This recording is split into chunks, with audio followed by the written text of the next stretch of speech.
Hello मेरे प्यारे बच्चों, कैसे हैं आप लोग सारे। जय माता दी। आज हम लोग अपनी फर्स्ट क्लास इकोनॉमिक्स में और हम फर्स्ट क्लास इकोनॉमिक्स में फर्स्ट चैप्टर कवर करने वाले हैं जिसका नाम है इंट्रोडक्शन, और हम लोग बोल सकते हैं स्कैरसिटी ऑफ रिसोर्सेज।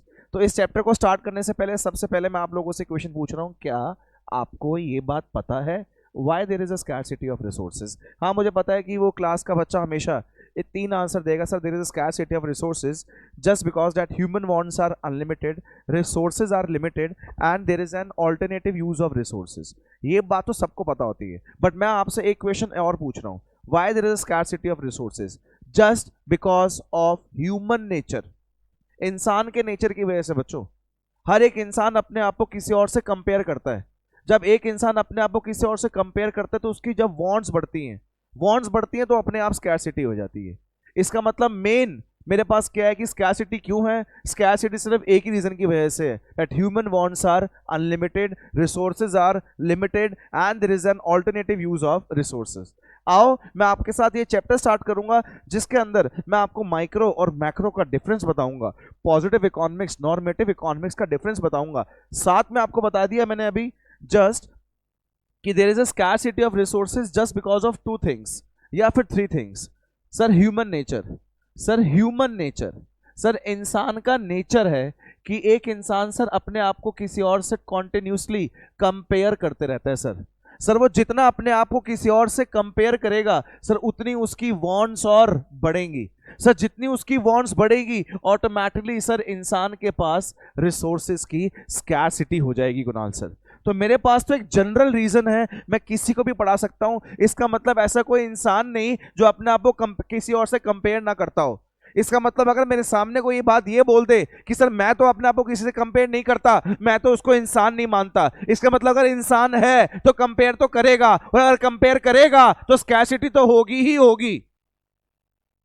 तो स्कैरसिटी तो ऐसे पढ़ा जाता है। And just because of scarcity students, जब कभी भी रिसोर्सेज की स्कैरसिटी होती है बच्चे, जब कभी भी रिसोर्सेज की स्कैरसिटी होती है तो students problem of choice arise होती है। प्रॉब्लम ऑफ चॉइस, मुझे चूज करना पड़ता है बच्चों, जिसको बोलते हैं प्रॉब्लम ऑफ चॉइस। और just because of problem of choice, जब मुझे चूज करना पड़ता है तो मैं क्या चूज करूं, कैसे चूज करूं और किसके लिए, उसको बोलते हैं स्टूडेंट सेंट्रल प्रॉब्लम। तो जरा इस सीक्वेंस को एक बार समझ जाना मेरे साथ कि ह्यूमन नेचर, इंसान का नेचर है कि हर एक इंसान अपने आप को किसी और से कंपेयर करता है। जितना वो कंपेयर करेगा उतनी उसकी वांट्स और बढ़ेंगी, जितनी वांट्स बढ़ेगी तभी रिसोर्सेज की स्कैरसिटी आएगी। अब इसको फॉलो करना, जब रिसोर्सेज की कमी होती है प्रोड्यूसर के पास तो प्रोड्यूसर कभी भी डायरेक्टली गुड को प्रोड्यूस नहीं करता। सबसे पहले वो ये देखता है, हाँ जी, सबसे पहले वो ना देखेगा कि कंज्यूमर को क्या चाहिए। प्रॉब्लम ऑफ चॉइस आती है, उसको चूज करना पड़ेगा कि मैं एक्स प्रोड्यूस करूं या वाई। तो अगर चलो मान लिया कि एक्स प्रोड्यूस करूं तो कितना करूं, कैसे करूं और किसके लिए करूं, तो आती है central problem. So just because of scarcity problem of choice arises, and just because of problem of choice central problem arises, and central problem divided into 3 parts बच्चों, that is what to produce, how to produce and for whom to produce। what, how and for whom, what, how and for whom। मैं इस चीज पे दोबारा से आऊंगा, but याद रखना स्कैरसिटी की वजह से problem of choice, problem of choice की वजह से सेंट्रल प्रॉब्लम। तो फर्स्ट क्वेश्चन मेरे पास आता है बच्चों, what is economy? Students, we all are living in the phase of scarcity, सबके पास रिसोर्सेज की कमी है।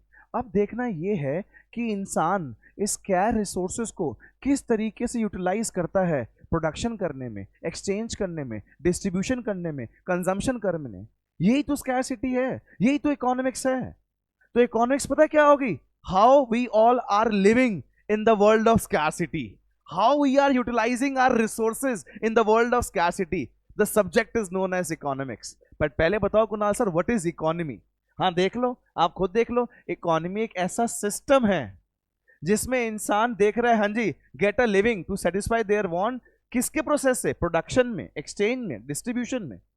Sir what is economics? Sir economics एक सब्जेक्ट है, economics is a social science कि इंसान क्या डिसीजंस ले रहा है। अरे डिसीजंस लेने पढ़ क्यों रहे हैं, सब कुछ कर लेना। अरे सब कुछ नहीं कर सकता यार, टाइम की, पैसों की, सब चीज की क्या होती है? स्कैरसिटी।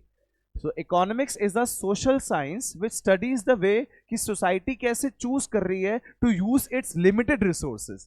और लिमिटेड रिसोर्सेज के ऑल्टरनेटिव यूजेस है। सर वो तो आप बता ही चुके हो कि हर एक इंसान के पास रिसोर्सेज की स्कैरसिटी होती है। और स्कैरसिटी क्यों होती है? क्लास 11th के बच्चों के लिए वही 3 क्वेश्चन, 3 बातें। Human wants are unlimited, resources are limited, and there is an alternative use of resources। तो जब रिसोर्स के ऑल्टरनेटिव यूज हैं, रिसोर्स के ऑल्टरनेटिव यूज हैं, रिसोर्स स्कैर हैं और ह्यूमन की वांट्स अनलिमिटेड हैं, तो इंसान कैसे जी रहा है? इसी सब्जेक्ट को बोलते हैं जी इकोनॉमिक्स। इसको पढ़ने को बोलते हैं students economics. Why there is a scarcity? Sir बच्चों को बता चुका हूं। Sir there is a scarcity of resource just because that human wants are unlimited, और वी कैन से दैट जब डिमांड ज्यादा हो बच्चों और सप्लाई कम हो तो रिसोर्सेज की स्कैरसिटी हो जाती है। And just because of scarcity problem of choice arises. मुझे चूज करना ही इसलिए पड़ रहा है क्योंकि रिसोर्सेज की स्कैरसिटी है। अगर स्कैरसिटी ना होती तो मुझे कभी भी चूज करना ना पड़ता। और just because of problem of choice फिर सेंट्रल प्रॉब्लम अराइज होगी, वो पढ़ते हैं, बाद में पढ़ते हैं। सर क्यों है रिसोर्सेज की स्कैरसिटी? सर रिसोर्सेज की स्कैरसिटी इसलिए है बिकॉज सर, हाँ जी, human wants are unlimited, resources are limited, and there is an alternative use of resources। human wants are unlimited, resources are limited, and there is an alternative use of resources। sir alternative use of resources, ये 3 reason हर बार paper में teacher की expectation होती है कि जब मैं बच्चे से पूछूंगी कि why there is a scarcity of resources, तो बच्चा बताएगा कि स्कैरसिटी इसलिए है, ह्यूमन वांट्स अनलिमिटेड है, रिसोर्सेज लिमिटेड है, और ऑल्टरनेटिव यूजेस। ऑल्टरनेटिव यूजेस का मतलब तो पता होगा ना, जब एक ही रिसोर्स यहाँ भी यूज होता है, यहाँ भी होता है, यहाँ भी होता है, इन सारी जगह एक ही रिसोर्स यूज होता है। अगर ये रिसोर्स एक ही जगह यूज होता ना बच्चे, तो कमी ना होती। रिसोर्स यूज एक से ज्यादा जगह हो रहा है ना, तभी तो कमी है। तो जब आप लोग इकोनॉमिक्स सब्जेक्ट पढ़ते हैं ना बच्चों, इस इकोनॉमिक्स को ना हम लोगों ने 2 पार्ट्स में भी डिवाइड किया हुआ है, माइक्रो में और मैक्रो में। माइक्रो का मतलब होता है बच्चों स्टडी ऑफ एन इंडिविजुअल, और मैक्रो का मतलब होता है student study of an aggregate. समझ गए होंगे, काफी बार पढ़ लिया होगा। Study of an individual is known as micro economics and study of an aggregate is known as macro. और तुम ये जो अलग अलग नाम देख रहे हो, माइक्रो इकोनॉमिक्स को आप लोग बोल रहे हो प्राइस थ्योरी, और मैक्रो इकोनॉमिक्स को बोलते हैं इनकम थ्योरी। क्योंकि माइक्रो इकोनॉमिक्स ना मेन पर्पस होता है गुड्स का प्राइस डिटरमाइन करना, और मैक्रो इकोनॉमिक्स में मेन पर्पस होता है, हाँ जी, मैक्रो इकोनॉमिक्स में मेन पर्पस होता है कंट्री की इनकम डिटरमाइन करना। इसलिए मैक्रो इकोनॉमिक्स को इनकम थ्योरी और माइक्रो इकोनॉमिक्स को प्राइस थ्योरी का नाम दिया जाता है। माइक्रो इकोनॉमिक्स होती क्या है, मैंने अभी बच्चों को बताया, study of an individual unit is known as micro. एक डिमांड के बारे में, एक सप्लाई के बारे में पढ़ रहे हैं, micro economics. Father of micro economics Adam Smith, नाम पक्का सुना होगा, और माइक्रो इकोनॉमिक्स को प्राइस थ्योरी भी बोलते हैं। ये सारी चीज़ें मेंशन्ड है आपके पास माइक्रो इकोनॉमिक्स के रिगार्डिंग। आपको रीड भी करा देता हूँ। माइक्रो इकोनॉमिक्स वो पार्ट है थ्योरी का जिसमें एक इंसान के बिहेवियर के बारे में पढ़ते हैं, इंडिविजुअल डिमांड, इंडिविजुअल सप्लाई के बारे में पढ़ते हैं। एग्जाम्पल दे दिया, माइक्रो इकोनॉमिक डिराइव हुआ ग्रीक वर्ड से, माइक्रोस से। एडम स्मिथ माइक्रो इकोनॉमिक्स के फाउंडर हैं, फादर भी बोल सकते हैं। अगर बात करूंगा मैक्रो इकोनॉमिक्स के, macro economics is a study of an aggregate. इसमें एक इंसान की डिमांड नहीं, एग्रीगेट डिमांड पढ़ते हैं, एग्रीगेट सप्लाई आएगी। और मैक्रो इकोनॉमिक्स में मेन कॉन्सेप्ट होता है कंट्री की नेशनल इनकम को डिटरमाइन करना। ये भी एक ग्रीक वर्ड से डिराइव्ड हुआ बच्चे, जिसको बोलते हैं मैक्रोस, जिसको बोलते हैं macros. Macro economics deal with the overall performance of economy. Overall performance, एक इंसान के बारे में नहीं, overall performance. This is the difference between micro and macro economics. मुझे ऐसा लगता है कि आपको ये डिफरेंस पता होना चाहिए। माइक्रो मैक्रो में, सॉरी, इन्होंने पॉजिटिव नॉर्मेटिव लिख दिया है, बट जैसे मैंने अभी आपको पहले पढ़ाया माइक्रो मैक्रो, मैं दोबारा बता देता हूँ। Micro economics study of an individual, macro economics study of an aggregate. Micro economics is known as price theory, macro economics is known as yes national income और income theory. Individual demand and individual supply micros, aggregate demand aggregate supply macros. बच्चों आप बच्चे मेरे पास आता है, 2 तरह की इकोनॉमिक्स होती है, पॉजिटिव और नॉर्मेटिव। मैंने बच्चों से पूछा, बच्चे आप इकोनॉमिक्स को क्या बोलते हो? बच्चे कहता है सर इकोनॉमिक्स मतलब सराउंडिंग्स में वो एक्टिविटीज जिसके अंदर पैसा इन्वॉल्व है। ठीक है, सराउंडिंग की बात कर रहे हैं ना, सराउंडिंग में वो एक्टिविटीज ना जिसके अंदर पैसा इन्वॉल्व है। तो बच्चों वो एक्टिविटीज जिसके अंदर पैसा इन्वॉल्व है, या तो वो पास्ट में हो चुकी होंगी, या फिर वो एक्टिविटीज प्रेजेंट में हो रही होंगी, या सराउंडिंग्स में वो एक्टिविटी जिसके अंदर पैसा इन्वॉल्व है वो फ्यूचर में होंगी। तो बच्चों सराउंडिंग में जिन एक्टिविटीज़ के अंदर पैसा इन्वॉल्व होता है ना, और वो पास्ट और प्रेजेंट में हो चुकी होती हैं, ऐसी इकोनॉमिक्स को पॉजिटिव बोलते हैं। और जो एक्टिविटीज़ फ्यूचर में होने वाली है ना, ऐसी इकोनॉमिक्स को नॉर्मेटिव इकोनॉमिक्स बोला जाता है। So there are two types of economics मेरे प्यारे बच्चों, पॉजिटिव और नॉर्मेटिव। जैसे कहते हैं ना इकोनॉमिक्स क्या है, तो मैं बोलता हूँ इकोनॉमिक्स इज अ साइंस। तो जब इकोनॉमिक्स को साइंस बोलते हैं ना, तो साइंस में दो तरह की इकोनॉमिक्स आती है, एक आती है पॉजिटिव और एक आती है नॉर्मेटिव। जब क्लास 11 स्टार्ट होती है तो आपके लिए ये पॉजिटिव और नॉर्मेटिव इकोनॉमिक्स के बारे में जानना भी बहुत इंपॉर्टेंट हो जाता है। जैसे कि अगर मैं बात करूं स्टूडेंट्स पॉजिटिव इकोनॉमिक्स के रिगार्डिंग, तो पॉजिटिव इकोनॉमी डील करती है what are economic problems and how they were solved. क्या हैं इकोनॉमिक्स प्रॉब्लम्स और वो कैसे सॉल्व हो चुकी थी। Positive economic statement should not be confused as a statement of truth because as they may be true, वो true भी हो सकते हैं और false भी हो सकते हैं। तो what is, what was, वो है positive, positive, what will be, what ought to be, future के बारे में डिस्कस हो रही हो, वो है normative। This is the difference between positive economics and normative economics बच्चों। Positive economics इसे कहते हैं, positive economics deals with what is and how the economic problem solved. Normative economics, what ought to be, how the economic problem should be solved. Positive economics real description देता है। क्यों देता होगा real description? क्योंकि positive economics तो वो है ना जो हो चुका है। तो positive economics give real description, जबकि normative economics ideals बताता है कि ये होना चाहिए। पॉजिटिव इकोनॉमिक्स तो वो चीज़ है ना जो हो चुकी है या हो रही है, तो उसको एक्चुअल डेटा से वेरीफाई किया जा सकता है। नॉर्मेटिव इकोनॉमिक्स जो होने वाली है, सॉरी, उसको मैं एक्चुअल डेटा से एनालाइज नहीं कर सकता। जो हो चुका है या फिर जो हो रहा है उसके बारे में क्या ही जजमेंट दूं। हाँ, जो होने वाला है, बच्चे भी तेरे मार्क्स आएंगे, उसके लिए मैं जजमेंट दे सकता हूँ। तो ये मेरे पास डिफरेंस है बच्चों positive economics and normative economics का। तो जैसे कि मैं आपके पास आया था, स्टार्टिंग से शुरू कर रहा था कि just because of scarcity, just because of scarcity, scarcity होने की वजह से बच्चों प्रॉब्लम ऑफ चॉइस अराइज होती है। स्कैरसिटी होने की वजह से प्रॉब्लम ऑफ चॉइस अराइज होती है, और प्रॉब्लम ऑफ चॉइस की वजह से स्टूडेंट सेंट्रल प्रॉब्लम्स अराइज होती है। तो अगर सेंट्रल प्रॉब्लम अराइज क्यों हुई? Just because of problem of choice, और प्रॉब्लम ऑफ चॉइस अराइज क्यों हुई? Just because of the scarcity. ना प्रॉब्लम ऑफ चॉइस होती ना सेंट्रल प्रॉब्लम आती। और सेंट्रल प्रॉब्लम होती क्या है? जब हम लोग बैठ के ये बात सोचते हैं that what to produce, how to produce and for whom to produce. इसको साइकोलॉजिकल थिंकिंग भी बोलता हूँ बच्चों में। कह रहे हैं कि प्रोडक्शन, डिस्ट्रीब्यूशन और disposition of goods and services are the basic economic activities of life, और इस एक्टिविटीज़ में हर इंसान के पास रिसोर्सेज की स्कैरसिटी है। So because of the scarcity हर एक इंसान सोचता है how to use the scarce resource in a best possible way. इसके लिए उसके सामने आती है प्रॉब्लम, प्रॉब्लम ऑफ चॉइस, और आती है सेंट्रल प्रॉब्लम। तो सेंट्रल प्रॉब्लम को तीन पार्ट्स में डिवाइड किया गया मेरे प्यारे बच्चों। First one is what to produce, second is how to produce, and third one is for whom to produce. क्या प्रोड्यूस करूं, क्या प्रोड्यूस करूं, कैसे प्रोड्यूस करूं, और किसके लिए प्रोड्यूस करूं।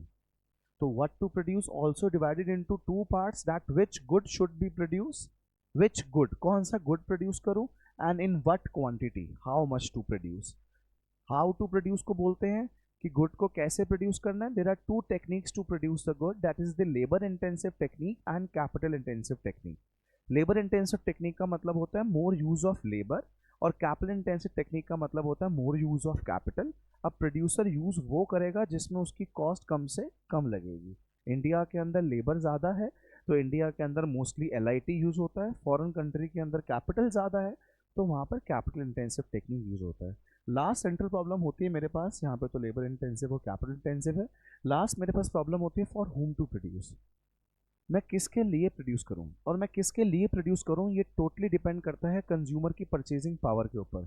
सर एज अ प्रोड्यूसर आपको कैसे पता लगा कंज्यूमर की परचेजिंग पावर? क्योंकि एज अ प्रोड्यूसर मैं खुद लैंड वाले को रेंट देता हूँ, लेबर को मैं वेजेस देता हूँ, कैपिटल के ऊपर मैं इंटरेस्ट देता हूँ, और एंटरप्रेन्योर को मैं प्रॉफिट देता हूँ। जब अपने हाथों से ये पैसा डिस्ट्रीब्यूट करता हूँ, जब हमारे सराउंडिंग में होते ही लोग चार तरीके के हैं, लैंड, लेबर, कैपिटल, एंटरप्रेन्योर, और जब हम अपने हाथों से ये पैसा डिस्ट्रीब्यूट करता हूँ तो मुझे पता है कि मेरे सराउंडिंग में जो लोग हैं उनकी कितनी परचेजिंग पावर है, एक आइडिया मिल जाता है। तो फॉर हुम टू प्रोड्यूस का मतलब क्या हो गया?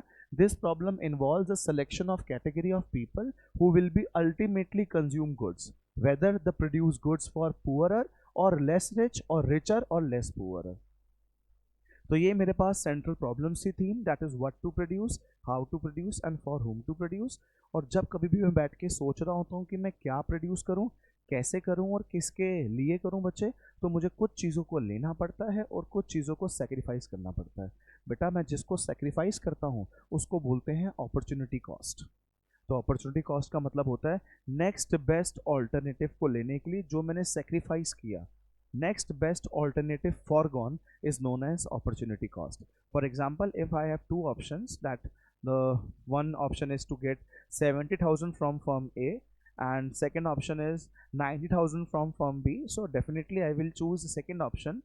So for choosing this second option I have to sacrifice the first option. So जो first option मैंने sacrifice की है उसको बोलते हैं opportunity cost. सो सर आपने एक छोटी सी बात बताना, मैंने बोला हाँ जी बताओ, मैं बच्चों को समझा देता हूँ अभी। एक बार देखना बच्चों, एक बार। हम्म, हम्म, हम्म, देखो बच्चों, अगर मैं आप लोगों से अभी 2 मिनट के लिए डिस्कस करूँ कि यस मैं सोच रहा हूँ बैठ के सेंट्रल प्रॉब्लम के बारे में सोच रहा हूँ, मैं सेंट्रल प्रॉब्लम्स के बारे में सोच रहा हूँ।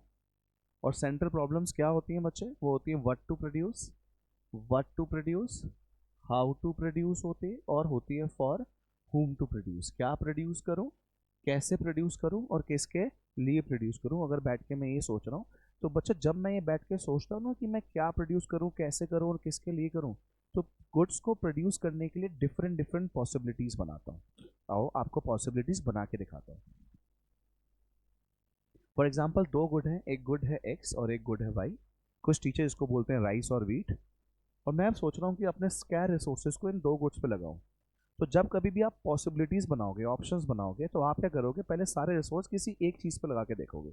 वही करता हूँ क्योंकि ऑप्शंस बनना स्टार्ट ऐसे ही होते हैं। तो मैं काम करता हूँ, सारे रिसोर्स मैंने एक्स पे लगा दिए। तो जब सारे रिसोर्स एक्स पे लगाए तो वाई पे कितना लगाया, जीरो। वाई की प्रोडक्शन कितनी होगी, जीरो। अब क्या करूँगा बच्चों, सेकेंड ऑप्शन आपके हिसाब से क्या होगा, आप खुद सोच के देखो। जब आपने सारे रिसोर्स बच्चों एक्स पे लगा दिए, वाई पे कुछ नहीं लगाया, तो सेकंड ऑप्शन क्या होगा? सेकंड ऑप्शन होगा कि एक्स से रिसोर्स हटा दो और वाई पर बढ़ा दो। तो जब मैंने रिसोर्स एक्स से हटाए, अब एक्स प्रोड्यूस हो रहा है 9 यूनिट्स, है ना, कम हो गए। अब उसी को जब वाई पे लगा दिया तो वो प्रोड्यूस हो रहा है 1 unit. Sir third option, sir एक काम करो एक्स से और हटा दो। तो सर बच्चों मैंने एक्स से जब और हटाया तो अब एक्स प्रोड्यूस हो रहा है 7 यूनिट्स। ये मैं इंक्रीजिंग ऑर्डर पे सेक्रीफाइस क्यों कर रहा हूँ? पहले आपने कम सिर्फ एक किया था, फिर आपने कम दो किए, क्योंकि बच्चों याद रखना प्रोड्यूसर ना रैशनल होता है और हर रैशनल प्रोड्यूसर ना सोच समझ के डिसीजन लेता है। तो जब उसने एक यूनिट सेक्रीफाइस किया और अगर फायदा हुआ होगा तो अगली बार आगे करेगा और करेगा, और फायदा होगा तो अगली बार और करेगा। इसलिए जो चीज़ सेक्रीफाइस हो रही होती है ना वो हमेशा इंक्रीजिंग ऑर्डर पर होती है, क्योंकि प्रोड्यूसर ना रैशनल होता है। गेन सिर्फ एक एक से कर दो, उससे मुझे प्रॉब्लम नहीं है। गेन सिर्फ आप एक एक से कर दो। बस मेन जो हमारी बात होती है वो होती है सेक्रीफाइस की। पहले 2 सेक्रीफाइस कर दिए, चलो अब 3 सेक्रीफाइस कर देता हूँ, 4 बच गया, यहाँ पर 3। चलो अब 4 के 4 सेक्रीफाइस कर देता हूँ, 0, यहाँ पर 4। बच्चों गेन हमेशा एक एक से करो। मुझे गेनिंग रेट से मतलब नहीं होता, जो गुड बढ़ रहा होता है ना उससे गेनिंग रेट आता है। तो मुझे गेनिंग रेट से मतलब नहीं होता, मुझे मतलब होता है जो गुड कम हो रहा है। तो मुझे गुड कम हो रहा है वो एक्स था, तो एक्स कितना कम हो रहा है बच्चों? पहले x कम हुआ 1 यूनिट, फिर कम हुआ 2 यूनिट्स, फिर कम हुआ 3 यूनिट्स, फिर कम हुआ 4 यूनिट। इसको बोलते हैं बच्चे marginal rate of transformation. Marginal का मतलब होता है एक एडिशनल, रेट का मतलब होता है जितना आपने सेक्रीफाइस किया। तो एक एडिशनल को लेने के लिए आपने x को कितना सेक्रीफाइस किया, उसको MRT और MOC का नाम दिया जाता है। तो मैं इसको MRT और MOC बोल रहा हूँ, और सेक्रीफाइसिंग रेट इंक्रीजिंग ऑर्डर पर है। इंक्रीजिंग पे क्यों है सर? अभी आपने बताया कि प्रोड्यूसर ना रैशनल होता है, और रैशनल प्रोड्यूसर का रेट ना हमेशा इंक्रीजिंग ऑर्डर पर होता है। अब मैं जब आपने जो बनाया है अभी शेड्यूल, इसको बोलते हैं बच्चे प्रोडक्शन पॉसिबिलिटी शेड्यूल। और जब मैं इस प्रोडक्शन पॉसिबिलिटी शेड्यूल को स्टूडेंट्स प्लॉट कर दूंगा, यहाँ पर एक्स ले लूंगा, यहाँ पर वाई ले लूंगा, प्लॉट करूंगा फॉर एग्जांपल, बस मैं रैंडमली बना रहा हूँ 10, 0, 9, 1, 7, 2, 4, 3, 0, 4, इसे बोलते हैं बच्चे लोकस। जब मैं इन सारे लोकसेस को ज्वाइन कर दूंगा तो इस कर्व को बोलते हैं प्रोडक्शन पॉसिबिलिटी कर्व। तो जब प्रोडक्शन पॉसिबिलिटी शेड्यूल को डायग्राम के अंदर कन्वर्ट किया जाता है तो उसको बोला जाता है प्रोडक्शन पॉसिबिलिटी कर्व। हम लोग थे अपने प्रोडक्शन पॉसिबिलिटी कर्व के ऊपर 21 पेज पर। ये लीजिए, मैं आ गया अपने पार्ट पर। तो मेरे पास वहाँ पर समझाने के लिए ऐसा कुछ था नहीं, तो मुझे लगा पहले मैं इनको समझा देता हूँ।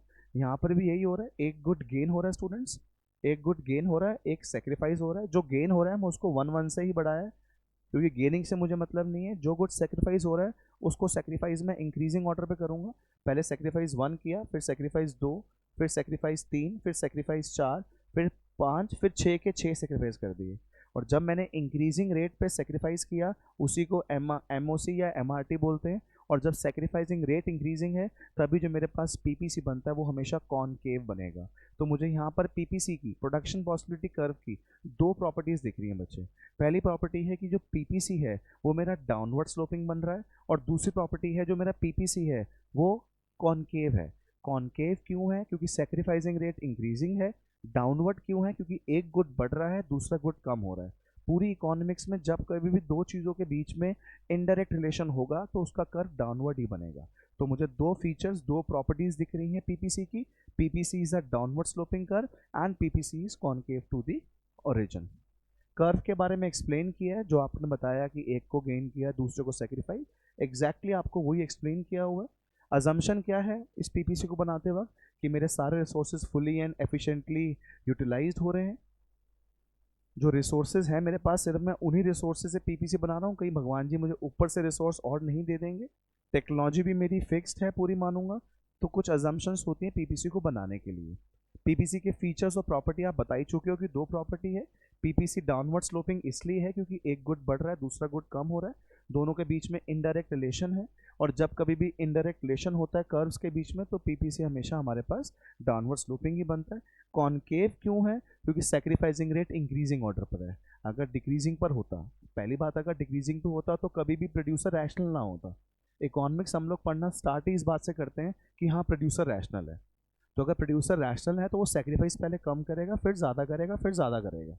तो पीपीसी कभी हो सकता है नहीं कि वो कॉन्वेक्स बने। पीपीसी हमेशा है कि बनेगा कॉनकेव स्टूडेंट्स। पीपीसी की शेप हमेशा कॉनकेव होती है क्योंकि जो एमओसी है, that is marginal opportunity cost, Kunal sir, वो हमेशा बढ़ता दिखाया जाता है हमेशा। अगर सर मैंने जैसे पीपीसी बना दिया तो पीपीसी बनाने के बाद, एक सेकंड देखना बच्चों, जब आपने पीपीसी बना दिया, what is MRT? Sir MRT, M का मतलब बच्चों को अभी आपने बताया, एम का मतलब होता है स्टूडेंट्स एडिशनल। एम का मतलब है एडिशनल। एक एडिशनल को गेन करने के लिए दूसरा गुड आप कितना सेक्रीफाइस कर रहे हैं। और टी का मतलब है बच्चे ट्रांसफॉर्मेशन, कि आप अपने रिसोर्सेज को बच्चों एक जगह से दूसरी जगह पर ट्रांसफॉर्म कर रहे हो। तो एक एडिशनल वाई गुड को लेने के लिए मैं एक्स को कितना सेक्रीफाइस कर रहा हूँ, उसके लिए मैं रिसोर्स कितने ट्रांसफॉर्म कर रहा हूँ, उसको ही बोलते हैं एमआरटी। तो एमआरटी एक ऐसी रेशियो है जो बताती है कि मैं नंबर ऑफ एक कमोडिटी मैंने कितने सेक्रीफाइस करा to gain the number of another commodity. ये एमआरटी के हमारा फॉर्मूला माना जाता है। सेक्रीफाइस हमेशा ऊपर लिखा जाता है, गेनिंग हमेशा नीचे लिखा जाता है students. Sorry, weather the economy always produce on PPC. Sir अभी जैसे आपने पीपीसी बनाया था, आपने एक लोकस ये बोला, आपने एक लोकस ये बोला, ये बोला, ये बोला, ये बोला, आपने सारे लोकसेस को ज्वाइन कर दिया था। और आपने बताया कुणाल सर कि मेरे पास पीपीसी आ गया, that is production possibility curve. Sir जो आपने अभी ये कर्व बनाया है, तो क्या कुणाल सर सारी कंट्री की economy on the PPC he produce करती है? क्योंकि ऑन द पीपीसी का मतलब हो गया कि मेरे सारे resources fully and efficiently utilise हो रहे हैं। नहीं बेटा, अगर कोई भी लोकस पीपीसी के अंदर आ जाए, मतलब इतना एक्स और इतना वाई शो हो, इसका मतलब रिसोर्सेज मेरे प्रॉपर यूटिलाइज नहीं हो रहे। तो it is not always important कि हर कंट्री अपने सारे रिसोर्सेज बेस्ट पॉसिबल वे में यूटिलाइज कर रही है। तो आपके सामने यही क्वेश्चन है, whether the economy will always operate on PPC. Sorry sir, the exact point of operation depends upon how well resources of economy are used. Economy operate कर रहा है पीपीसी के ऊपर जब सारे रिसोर्स फुली यूटिलाइज हो रहे हैं। बट अगर कोई भी लोकस इनसाइड द पीपीसी है, दैट मीन्स उस कंट्री के रिसोर्स प्रॉपर यूटिलाइज नहीं हो रहे. So economy can not operate at any point inside the PPC as it is outside the PPC आना चाहिए. अगर कोई लोकस आउटसाइड द पीपीसी आ जाए, सॉरी, ये चीज तो अटेनेबल ही नहीं है. मतलब अटेन सिर्फ दो चीजें हो सकती हैं, इनसाइड और ऑन. आउटसाइड तो अटेनेबल भी नहीं है. तो जो अटेनेबल है वो दो पॉइंट है, इनसाइड और ऑन. और जो अनअटेनेबल है वो आउटसाइड है, वो सर मैं अटेन ही नहीं कर सकता. ये आ गया sir attainable and unattainable. Sir please बच्चों को एक बार क्लियर कर दो. ये रहे वो पॉइंट्स, चाहे आप बी बोलो, सी बोलो, डी बोलो, ये अटेनेबल है. ई भी अटेनेबल है, बट ई का मतलब ये जरूर है कि आप अपने रिसोर्सेज को अच्छे से यूज नहीं कर रहे. जो एफ है वो अनअटेनेबल है. जो एफ है ये मेरे पास अनअटेनेबल है. ये तो मैं, इसका मतलब तो ये हो गया कि मैं इतना बना ही सकता ही नहीं. तो दो तरह के पॉइंट्स होते हैं, एक मेरे पास होता है अटेनेबल और एक मेरे पास होता है अनअटेनेबल. जो अटेनेबल होता है वो ऑन द पीपीसी और इनसाइड द पीपीसी होता है, और जो अनअटेनेबल होता है वो मेरे पास आउटसाइड द पीपीसी होता है. स्टूडेंट्स, क्या पीपीसी कभी स्ट्रेट लाइन हो सकता है? वैसे देखो होता तो नहीं है. अगर प्रोड्यूसर रैशनल है तो वो सेक्रीफाइस पहले कम करेगा, फिर सेक्रीफाइस ज़्यादा करेगा, फिर सेक्रीफाइस ज़्यादा करेगा. और अगर ऐसे का चलेगा तो सेक्रीफाइसिंग रेट हमेशा इंक्रीजिंग आएगा. और जब सेक्रीफाइसिंग रेट हमेशा इंक्रीजिंग आएगा तो पीपीसी हमेशा कॉनकेव ही बनेगा. तो पीपीसी वैसे तो कभी कॉन्वेक्स और स्ट्रेट लाइन नहीं हो सकता. हाँ, बट अगर आप पूछो कि स्ट्रेट लाइन हो जाएगा, हाँ हो जाएगा. तब होगा जब sacrifice same same same same करेंगे, हो जाएगा. पीपीसी क्या कभी कॉन्वेक्स हो सकता है? नहीं, होता तो नहीं है. बट हाँ, सेक्रीफाइसिंग रेट अगर डिक्रीजिंग हो जाए, प्रोड्यूसर अगर रैशनल ना हो जाएगा. बट सर मैं आपको क्लियर कर दूं, पीपीसी हमेशा होता कॉनकेव ही है, क्योंकि प्रोड्यूसर रैशनल होता है और रैशनल प्रोड्यूसर हमेशा सेक्रीफाइस इंक्रीजिंग ऑर्डर पे करता है. कुणाल सर, नेक्स्ट मेरे पास आता है कि पीपीसी और एमआरटी का क्या रिलेशन है. सर अभी तो बताया, रेट अगर इंक्रीजिंग है तभी तो कर्व कॉनकेव है. रेट अगर डिक्रीजिंग होता तो कर्व कॉन्वेक्स बन जाता. रेट अगर कांस्टेंट होता तो कर्व स्ट्रेट लाइन बन जाता. Sir we can measure MRT on the PPC. The slope of PPC is measure of the MRT. तो जित कॉनकेव इसलिए है क्योंकि वो इंक्रीजिंग ऑर्डर पर है. सर नेक्स्ट सर मेरे पास वो तो सेम ही रिलेशन आ गया. ये देखो कुणाल सर, मैं आपको बता भी देता हूँ. सर देखो, सेक्रीफाइसिंग रेट इंक्रीजिंग ऑर्डर पर है. जब सेक्रीफाइसिंग रेट कुणाल सर मेरे पास इंक्रीजिंग ऑर्डर पर होता है ना, देखो आप सेक्रीफाइस जो कर रहे हो, पहले एक किया, फिर दो, फिर तीन, तभी तो सर वो कॉनकेव बना. तभी तो बना सर कॉनकेव. यही तो बच्चों को सिखा रहा हूँ मैं. सर पीपीसी को ना ट्रांसफॉर्मेशन कर्व भी बोलते हैं, क्योंकि आप लोग क्या कर रहे हैं, अपने रिसोर्सेज को एक जगह से दूसरी जगह ट्रांसफॉर्म कर रहे हैं. Done sir. Next sir, PPC के अंदर चेंजेस. सर आपने जैसे अभी पीपीसी बनाया था, ये रहा पीपीसी, मैं व्हाइट में बना देता हूँ आप लोगों के सामने. ये रहा मेरे पास पीपीसी. सर जो आपने पीपीसी बनाया, इस पीपीसी के अंदर चेंजेस आते हैं, और चेंजेस दो तरीके के होते हैं सर. एक मेरे पास शिफ्ट होता है और एक मेरे पास रोटेशन होता है. सर अगर रिसोर्सेज बाई चांस बढ़ जाए तो एक्स की प्रोडक्शन भी बढ़ जाएगी, वाई की भी. तो PPC curve will shift towards the rightward. अगर रिसोर्सेज कम हो जाए तो एक्स की प्रोडक्शन भी कम हो जाएगी और वाई की प्रोडक्शन भी कम हो जाएगी. PPC curve will shift towards the leftward. तो राइटवर्ड शिफ्ट और लेफ्टवर्ड शिफ्ट, इसे कहते हैं शिफ्टिंग.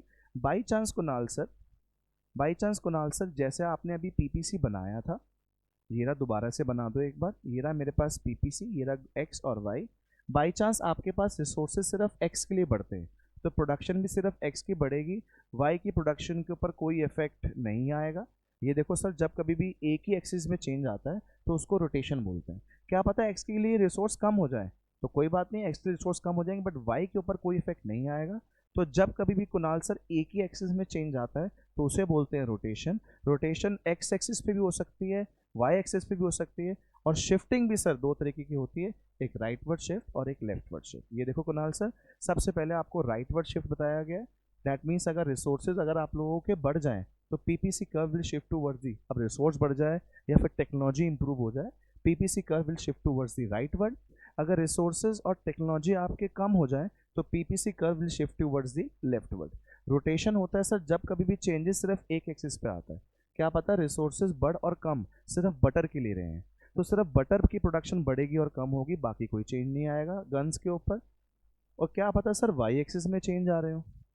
तो जब कभी भी एक ही एक्सिस में चेंज आता है तो स्टूडेंट्स उसको हम लोग बोलते हैं रोटेशन. दोनों एक्सिस में चेंज आता है तो उसे हम लोग बोलते हैं रोटेशन. शिफ्टिंग। ये बच्चों मेरे पास पूरा चैप्टर था, फर्स्ट चैप्टर का ओवरव्यू। अगर आपको किसी भी स्टूडेंट को कोई भी क्वेश्चन पूछना है या फिर ये पीडीएफ आप लोगों को चाहिए, join our Telegram channel, that is Kunal Sardana classes, concept classes, or you can also subscribe our YouTube channel, that is Kunal Sardana classes and concept classes. Thank you so much guys. Jai Mata Di.